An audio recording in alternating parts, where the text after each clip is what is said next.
pasted on the window, yet I sat alone all night in the icy bridal room.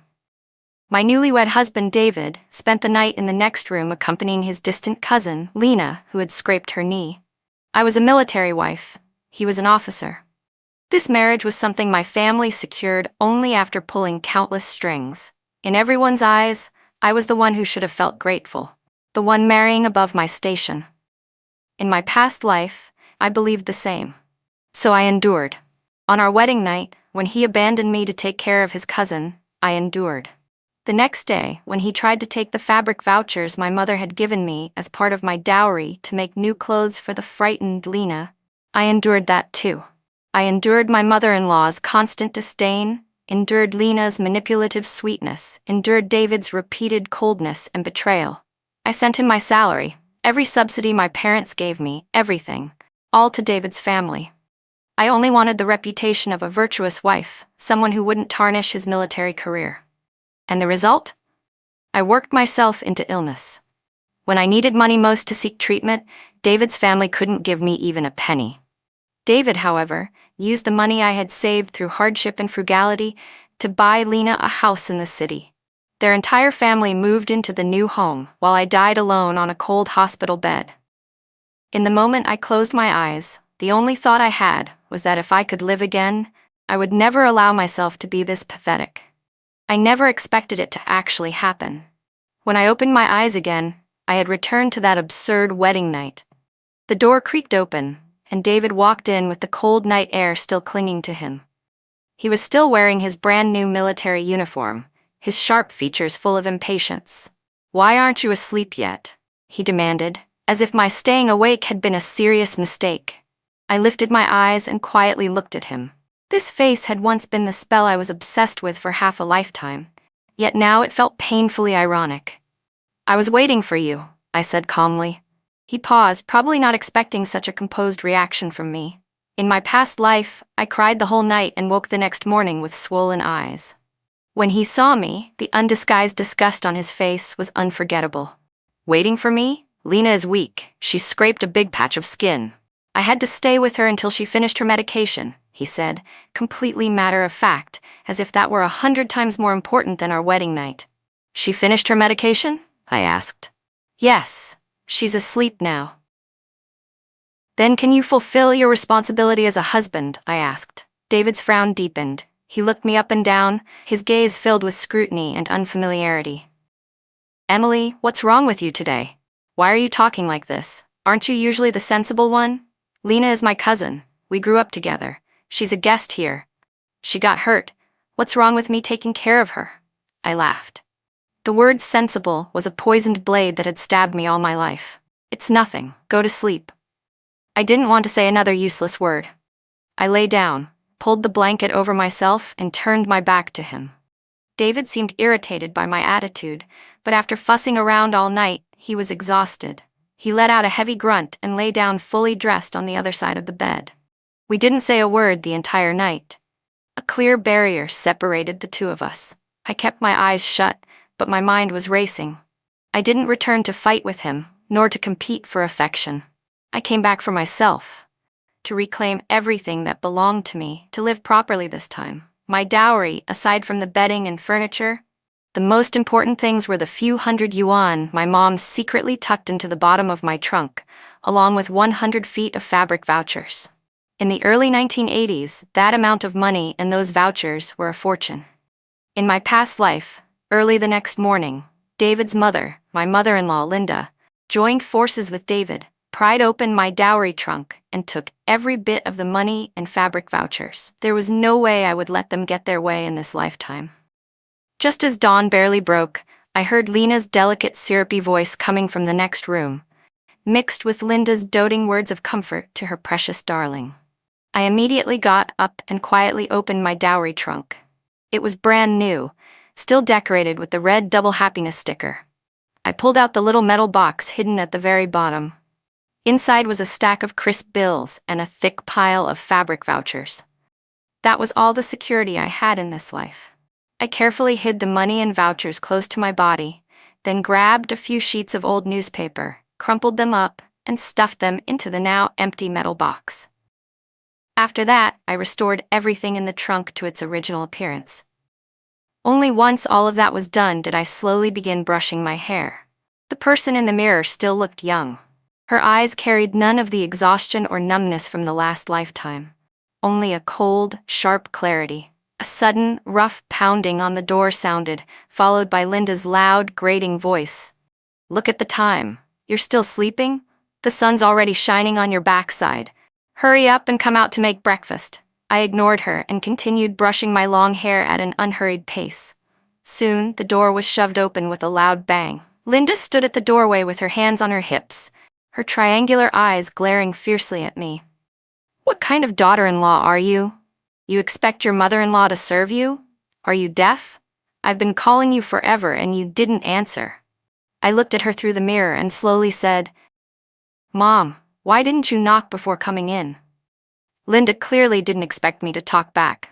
She froze for a moment, then her face flushed bright red with anger. "You little brat, your wings are getting hard, huh? How dare you talk to me like that?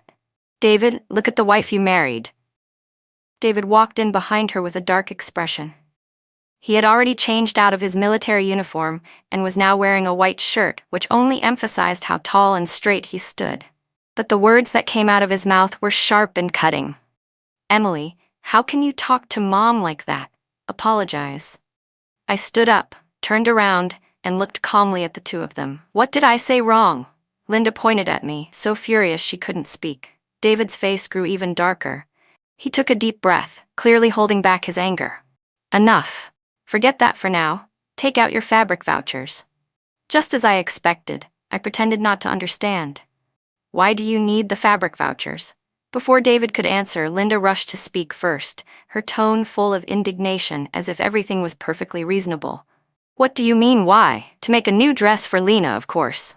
She's a young, unmarried girl, came all the way here to attend your wedding, and she ended up falling and getting hurt. She was scared half to death. Making her a new dress to calm her nerves is the least we can do." I almost laughed out loud. Scraping her knee required using the fabric vouchers my mom gave me as part of my dowry to make her a new dress? What kind of logic was that? "Mom, those were part of my dowry. My mother gave them to me," I reminded her. "Your dowry? Once you marry into David's family, you belong to us. Your things are naturally ours too. Stop talking nonsense and hand it over." Linda snapped, stepping forward as if she intended to rummage through my things herself. David stopped her, maybe still wanting to maintain the appearance of being the educated one. He looked at me, his tone slightly gentler. David's tone softened only slightly, but it still carried an unquestionable command. "Emily, I know you feel wronged, but Lena isn't an outsider. As her sister-in-law, you should be more understanding. Give her the fabric vouchers first so she can make a new dress. I'll make it up to you once I get my allowance, okay?" I let out a small laugh. "And when is, once you get your allowance? How long is that supposed to be? And can your monthly allowance buy 100 feet of fabric?" David's face turned an ugly shade, like darkened liver. Most of his allowance had to be sent home to support his parents and his good-for-nothing younger brother. He barely had any money left for himself. "What kind of attitude is that?" he snapped, anger rising because I had struck a nerve. "I'm just stating the facts," I said, meeting his eyes without fear or humility. "The fabric vouchers are mine. I don't want to give them to you." Lena, who had been hiding by the doorway eavesdropping the entire time, finally stepped into the room. Her eyes were misty, her hand holding onto the doorframe as if her weak, trembling body could collapse any moment. "David, Emily, please don't fight because of me. I don't need a new dress. It was my fault for being careless. It has nothing to do with Emily. If she doesn't want to give them, then forget it. I can wear something old." As she spoke, tears streamed down her cheeks like broken pearls, falling in delicate, pitiful drops. She really was a perfect white lotus in full bloom. David's heart clenched the moment he saw her crying. He immediately turned toward me and glared. "Emily, look at what you've done to Lena. Is your heart made of stone? It's just a few fabric vouchers. Do you really have to be so petty?" Linda chimed in right away, backing him up. "I've never seen such a stingy daughter-in-law." Our family must have had the worst luck in 8 generations to end up with you. If you're not handing them over, then don't expect any breakfast today." I stared at this ugly trio and felt nothing but disgust. I took a deep breath, then unexpectedly smiled. "Fine. You want them, right?" I walked to my dowry trunk and deliberately acted heartbroken as I slowly unlocked it. Linda and Lena's eyes lit up at once, like 2 hungry wolves spotting meat. Even David let out a breath of relief, his expression saying, "Finally, you're being sensible." I opened the trunk and took out the small metal box inside. "The money and the vouchers are all in here," I said. Linda snatched it from my hand immediately and opened it without hesitation. The next second, her shriek nearly shook the roof off. "Why is it just trash paper?" Inside the metal box were only a few crumpled pieces of old newspaper. In disbelief, Linda turned the box upside down, shaking it again and again. When nothing came out, she threw the box onto the floor in fury. "Where's the money? Where are the fabric vouchers? Emily, where did you hide them?" She lunged at me like a madwoman, but I stepped aside easily, dodging her. David stormed toward me with a dark expression and grabbed my wrist, squeezing so hard it felt like he might crush my bones. "Emily, you'd better give me an explanation." I yanked my wrist free and rubbed the red marks left by his grip, then looked at him coldly. "Explain what? You're the ones who wanted to open the trunk. Something went missing, so who am I supposed to ask? You? You were the only one who touched this trunk," Linda shouted. "Oh?" I raised an eyebrow. "Who saw that? It was my wedding night. My husband wasn't even in the room. Who knows if a thief came in?" "Don't talk nonsense," David growled. "There's no way a thief could get into this house." "Well," I said calmly, "you never know." I shot a meaningful glance in Lena's direction.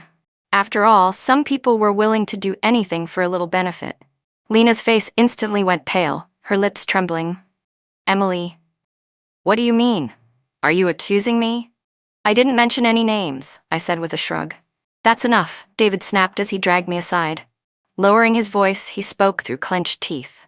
"Emily, I'm warning you. Stop making a scene. Hand over the things now, or our life together will be impossible." "Threatening me?" I looked at his face, twisted with anger, and found it laughable. "David, our life together became impossible the moment you abandoned me on our wedding night to accompany your cousin." I stopped paying attention to them and walked straight to the wardrobe, taking out the small bundle I had already prepared. "What are you doing?" David asked, warily. "I can't stay in this house anymore," I said calmly. "Where are you going?" "Back to your parents' place to complain." Linda sneered with contempt. "I'm telling you, if you dare step out of this door today, don't ever come back." I wasn't planning on coming back anyway. I opened the bundle and pulled out a folded sheet of paper, unfolding it right in front of them. It was a southbound train ticket. Departure at 10 a.m. this morning. David's pupils shrank sharply. Linda and Lena were stunned as well. They never would have imagined that not only had I hidden the money and fabric vouchers, but I had already bought a train ticket ahead of time. When did you even buy that?" David's voice trembled. "While you were busy whispering sweetly with your cousin," I said. I carefully folded the ticket back into the bundle. "I didn't hide the fabric vouchers. I exchanged them for this ticket, and for money for the trip." Of course, that was a lie. I still had the money and vouchers. They were my seed capital. But I needed to say it to crush any hope they had left. "You useless girl. You actually exchanged the fabric vouchers?" Linda shook with fury, pointing at me, unable to form a complete sentence. "Emily, have you lost your mind?" David finally snapped out of his shock and lunged toward me to grab my bundle. "You're not allowed to leave. Our marriage just started. If you go, how am I supposed to explain myself? What will the unit think of me?" He had only ever cared about his reputation and future. I sidestepped him and let out a cold laugh. "Your reputation matters more than your marriage? Is that it, David? Don't worry. I won't cause trouble for you." I took out another piece of paper from the bundle and slapped it onto the table. "I've already written the divorce request. As long as you file it with the military unit, we can divorce. That way you won't have to worry about a crazy wife ruining your future." The word divorce hit them like a thunderbolt. David and Linda both froze. In this era, divorce was a massive scandal, especially a military divorce. It wouldn't just be humiliating, it would follow someone for their entire life. You dare? David's eyes were bloodshot, like an enraged beast. Emily, I'm telling you, I won't agree to a divorce. If you want to leave, go ahead. When you finally come to your senses, you can come back and apologize to me and Mom. He thought I was still the same woman from my past life, the one he could crush under his thumb. He thought all he had to do was put on a tough face. I had been someone he thought would get scared, someone who would compromise. I looked straight at him and said clearly, word by word, David, you're mistaken. I'm not discussing this with you. I'm telling you. I will divorce you. If you refuse to file the request, then I'll go to your military unit myself and explain everything to your superiors. David's face instantly turned ghostly pale. Interfering with a military marriage was a serious crime. Even if there was no hard evidence of anything between him and Lena, the fact that he disappeared the entire wedding night to stay with his cousin was enough to raise suspicion. If the matter blew up, his entire military career would be over. Linda panicked as well. She had never imagined that her always obedient daughter-in-law would suddenly become this ruthless. You venomous woman, are you trying to destroy our whole family? She screamed, beating her chest and carrying on like the sky was falling. Lena was so terrified she went completely blank, hiding behind David while trembling. I couldn't be bothered to watch their pathetic performance anymore. I picked up my small bundle and headed toward the door without looking back. Stop. David rushed after me, reaching out to grab me. Without turning around, I said coldly, touch me again and see what happens. I guarantee that within half an hour, everyone in this entire compound will hear all about the heroic deeds you pulled off on your wedding night. My voice wasn't loud, but every word was a threat. David immediately froze. He knew I was capable of doing exactly that. I opened the door. The sunlight outside was harsh, but to me it felt like freedom. A few early rising neighbors were already outside. When they saw me walking out with a bundle on my back, curiosity flashed across their faces. Linda followed me to the doorway but didn't dare make a scene like before. She lowered her voice and muttered curses. You ungrateful wretch. You'll get what's coming to you. I didn't look back. I straightened my spine and stepped out of the courtyard, one that had suffocated me for an entire lifetime. Goodbye, David. Goodbye, my foolish past life. The train station was crowded and noisy, filled with all kinds of mingled smells. I clutched the train ticket tightly inside my pocket, my heart pounding with tension and excitement. When the train whistle finally screeched and the cars slowly began to move, watching the platform and the uniformed officers slide backward through the window, I finally felt it. This was real. I had really escaped.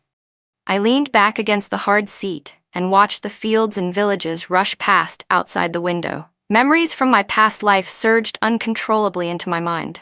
I remembered begging David to take me to the hospital when I was seriously ill, but he brushed me off impatiently, saying I shouldn't be so dramatic and should just endure it. I remembered lying alone in a hospital bed on Christmas Eve, fever burning through me, calling his military unit, only for the operator to tell me that David had taken leave to accompany his cousin on a shopping trip at the department store. I remembered that after I died, my soul floated above, watching David and Lena living in the new house I had bought with my own blood and sweat. Lena leaned in his arms, giggling as she said, David, thank goodness that woman died early. Otherwise we'd never have the good life we have today. And David had only tapped her on the nose affectionately and replied, Here's something else. Scene after scene cut into my heart like knives. Tears slid silently down my face, but I didn't wipe them away. Those tears were for the foolish, pitiful Emily of my past life. Starting today, I would live for myself. The train continued heading south, rocking through 3 long days and nights. After 3 long days and nights, the train finally reached its final stop, Shenzhen. The moment I stepped off the train, a gust of hot, humid air rushed over me. In the early 1980s, Shenzhen was still just a small fishing village, with construction sites and dust everywhere. But the air was filled with raw vitality and hope. It was nothing like the small northern town where I had lived for more than 20 years. Everything here signaled a brand new beginning. I found a cheap little hostel to stay in, and the first thing I did was count every bit of money and every fabric voucher I had. Altogether, I had 365 yuan and 100 feet of fabric vouchers. At that time, an average worker's monthly salary was just 30 or 40 yuan. This money was my first pot of gold, what I would rely on to leverage a whole new life. I didn't rush to look for a job. Instead, I spent several days exploring the busiest parts of Shenzhen. I discovered that the clothing markets here were already taking shape. Many traders who came in from Hong Kong brought in stylish new designs from across the border. Their pieces were expensive, but still sold out quickly. Meanwhile, the local clothing shops were still selling old-fashioned, cool cotton shirts and plain blue trousers. That was where the opportunity lay. In my past life, even though I lived poorly and without dignity, I had learned excellent sewing skills just to please David's family. My mom had been a seamstress when she was young, and I grew up watching her work, picking up quite a bit myself. More importantly, I had in my mind the popular fashion trends from the next several decades. I decided to start with making clothes. Using my fabric vouchers and part of my money, I bought a batch of good quality cotton and some cool cotton fabric. Then I gritted my teeth and purchased a second-hand Butterfly brand sewing machine. Since I couldn't stay in the hostel long term, I rented a small, inexpensive room. During the day, I studied the market, and at night, I sketched designs, cut patterns, and sewed under a dim light. The first batch of clothes I made were bell-bottom pants and bat-wing tops, styles that were taking the whole country by storm. But in this tiny fishing village, they were considered outrageous. I couldn't afford a shop, so I followed what others did and set up a small stall at the night market. On the first day, no one came near my stall. Occasionally, someone would glance over with curiosity and disdain. "What kind of pants are these? The legs are huge. Looks like something an opera performer would wear. So improper." I didn't get discouraged. I knew new things always needed time for people to accept them. But the second day, and the third day, still, no one asked. I started to feel anxious. I didn't bring much money with me, and every day meant more expenses. If I couldn't sell these clothes soon, I would run out of everything. Just when I was about to lose hope, a turning point appeared. That night, several stylish young women passed by my stall. One of the girls immediately noticed a pair of red bell-bottom pants I had hung up. "Boss, how much are these pants?" 15 yuan, I said, an undeniably high price. "So expensive?" One of her friends muttered. "You can look at the craftsmanship and the fabric," I said calmly. The girl picked up the pants, held them against herself, and rubbed the material between her fingers. She was clearly tempted. She hesitated for a long time, but in the end, she gritted her teeth and bought them. "If they don't look good when I wear them, I'm coming back to find you." "Come anytime," I said with a smile. That single sale was like a shot of adrenaline, filling me with hope again. Sure enough, just 2 days later, that girl returned, bringing several friends with her. "Boss, these pants are amazing. When I wore them out, the heads turning were like 200%. All my friends were so jealous. Do you have any other colors?" And just like that, my business opened up. My bell-bottom pants and bat-wing tops became the hottest items in the entire night market. Every night, crowds of young people gathered around my stall. I earned my first real fortune since coming south, a full 500 yuan. I used that money to expand production. I rented a larger space to serve as both warehouse and workshop, and I hired 2 quick-handed women to help me. Bit by bit, my small business found its footing. Just when I thought life would keep moving forward smoothly, David showed up. That day, I was in my workshop rushing to finish some orders when a neighbor hurried over and told me a man in military uniform was asking for me at the entrance of the alley. My heart tightened. I rushed out. And there he was. David. He looked thinner than he had a few months ago, darker too, but his uniform was still neat and sharp. He was going from door to door asking about a woman named Emily. When he spotted me, he froze for a second, and then joy exploded in his eyes. "Emily, I finally found you." He hurried toward me. I instinctively stepped back, looking at him coldly. "What are you doing here?" My indifference froze the smile on his face. Frowning with displeasure, he said, "What am I doing here? I'm looking for my wife. What else would I be doing? You ran off without a word. Do you know how much effort it took for me to find you?" "I'm not your wife," I said flatly. We have nothing to do with each other anymore. Nonsense. I never agreed to a divorce. You'll always be my wife, David snapped, grabbing my arm. Let go. I struggled hard. Neighbors around us began gathering, pointing and whispering. Emily, this your man? Handsome fellow. Couples quarrel, huh? Happens to everyone. Go home together, you two. Don't make a scene. Hearing these comments, David's face lit up with pride. He tried to drag me away. Come with me. Stop making a fool of yourself out here. I'm not going anywhere. I clung tightly to the doorframe of the courtyard and shouted, David, I'll say it again. I want a divorce. In your dreams. Our argument drew even more people over. Right then, a deep, steady voice cut through the noise. Let go of her. I turned around and saw a tall man standing behind us. At some point he had walked right up without anyone noticing. He wore a simple white shirt and dark trousers, his presence calm and imposing, his gaze sharp. It was Ray, my neighbor. I only knew he was a businessman, someone who rarely appeared. When we crossed paths in the past, we only exchanged small nods. I never expected him to step in now. David looked him up and down, hostility and alertness flashing in his eyes. Who are you? What does our marital issue have to do with you? He told you to let go. Didn't you hear? Ray's voice wasn't loud, but it carried an undeniable pressure. David's grip loosened instinctively under the weight of Ray's presence. I immediately moved behind Ray, rubbing the arm David had hurt. Emily, get over here. David barked. What's your relationship with this man? His face was flushed red with rage and humiliation. I hadn't even spoken yet when Ray answered calmly. I'm her landlord. Comrade, if you're harassing my tenant, I'll have no choice but to call the police. Call the police? David looked at him as if he'd heard the world's funniest joke. She's my wife. I'm looking for my wife. What's there to call the police for? Being a husband gives you the right to force her, Ray countered. David was instantly stunned into silence. The neighbors watching nearby finally began to understand the situation, and the tide turned. That's right, talk things out. Why are you grabbing her? Look at the poor girl, she's pale from fear. David's face flushed, then paled, then flushed again. He knew he wasn't going to win this one today. He shot me a vicious glare, then gave Ray another hostile look before spitting out, Emily, just wait. With that, he stormed off angrily. The commotion finally settled. I turned to Ray and said gratefully, Thank you, Ray. He simply nodded and said, If he comes again, call me. Then he turned and went back home. Watching his tall figure disappear, a small warmth rippled in my heart, but I also knew David wouldn't let this go so easily. I had to finalize the divorce as soon as possible.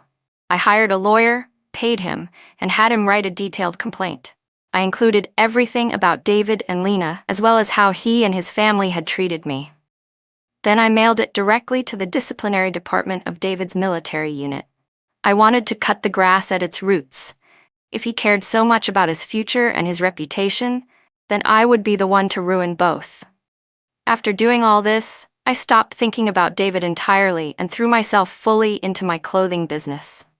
My business grew steadily, from a small night market stall to renting an actual storefront. I officially put up a sign reading Emily's Apparel. My designs were fresh and fashionable, and the quality was excellent. It didn't take long for my name to spread throughout Shenzhen. Clothing vendors from other provinces came just to buy my pieces in bulk. My life became busy and fulfilling. During this time, Ray helped me a lot. He arranged someone to supervise the renovation of my shop. The first time I negotiated with out-of-town wholesalers and didn't understand contracts, he went through every clause with me. We gradually became familiar with each other. I learned more about him. He had left the military and moved into the business world, dealing in building materials. He was honest and steady. He never asked about my past, but whenever I ran into trouble, he was always the first person to show up. My feelings for him slowly began to change without me even realizing it. About 2 months later, I received a letter from back home. It was written by a distant cousin. She said the military had approved my divorce request. Because of conduct issues, David had been issued a major demerit. His promising promotion was canceled, and in frustration, he applied to leave the service and return home. Linda, furious that her son's future was ruined, took it all out on Lena, cursing her every day and calling her a walking disaster. Lena finally couldn't stand it anymore. She had a huge fight with Linda and moved back to her own family. David's family completely fell apart. Reading the letter, I didn't feel the joy I had once imagined. Instead, I felt a deep, quiet relief. The people who had once caused me so much pain had finally received the consequences they deserved, and I could finally say goodbye to the past completely and begin my new life. Time flew, and 3 years passed. Emily's Apparel was no longer just a small storefront. I bought a 3-story commercial property on the busiest street in Shenzhen. I opened my own clothing factory and launched my own brand, QS. My products were now being sold all across the country. I went from someone who started with nothing to becoming Miss Emily, a name people spoke with respect. And naturally, Ray and I got together. The day he proposed, there were no flowers, no ring, nothing extravagant. It was just an ordinary evening. He looked at me seriously and said, "Emily, give me a chance. Let me take care of you for the rest of my life." I smiled as tears fell down my face. In this lifetime, I had finally found happiness that truly belonged to me. Our wedding was simple, with only a few close friends. After we married, Ray merged his business with my company and fully supported my career. With the two of us working together, our business grew bigger and bigger. I thought I would never see anyone from David's family again, until that day. As a representative entrepreneur, I went to Guangzhou to attend an investment promotion conference. After the meeting ended, I waited for my car at the hotel entrance, when a familiar yet strange figure suddenly caught my eye. It was a woman, disheveled, clothes torn, hair dry and yellowed, face exhausted and lifeless, being pushed out by the hotel security guards. Please let me in. I'm looking for someone, really. I'm looking for someone," she begged. I stared at her for a long time before I finally recognized her. It was Lena, the once delicate, radiant, soft-spoken Lena. How had she become like this? She seemed to notice me too. She stared blankly at me, disbelief filling her eyes. Emily." I didn't respond. I just looked at her calmly. The moment she recognized me, she lunged toward me like someone grabbing onto a life-saving rope. "Emily, it's really you. Please help me, lend me some money, please, just a little." The security guards immediately held her back. "It's fine," I told them. "Let her come." I stepped closer and asked coolly, "Why are you looking for me?" Her eyes flicked over my tailored designer suit, then down at her own filthy, torn clothes. Shame, envy, and resentment tangled in her gaze. My cousin and I, we're not doing well." From her broken, sobbing words, I pieced together what had happened these past few years. After leaving the military, David fell into complete ruin. He became addicted to drinking and gambling. Linda couldn't bear the blow. She had a stroke and became bedridden. Their savings disappeared within months, and David racked up huge gambling debts. Lena's parents refused to let her marry David, calling the family a burden, but she was blinded by his sweet talk and ran away with him anyway. Without my money supporting them, David's true nature surfaced quickly. He had no patience or tenderness left for Lena. Whenever he got drunk, he beat her. The two of them fled south to Shenzhen hoping to strike gold, but because they were lazy and incompetent, they could only find temporary construction jobs, living day to day without stability. Earlier that day, Lena had seen my photo and a business article about me in the newspaper. It was only then she realized I had become a major entrepreneur. So she came looking for me, hoping I would remember our past ties and help them. Past ties. The word made me laugh. "What past ties do I have with you?" No, Miss Emily," she corrected herself immediately. "I know I was wrong before. I was blinded by temptation. Please, for the sake of you and David being husband and wife once." I cut her off. "David and I have had nothing to do with each other for a long time. As for you, I was never close to you to begin with.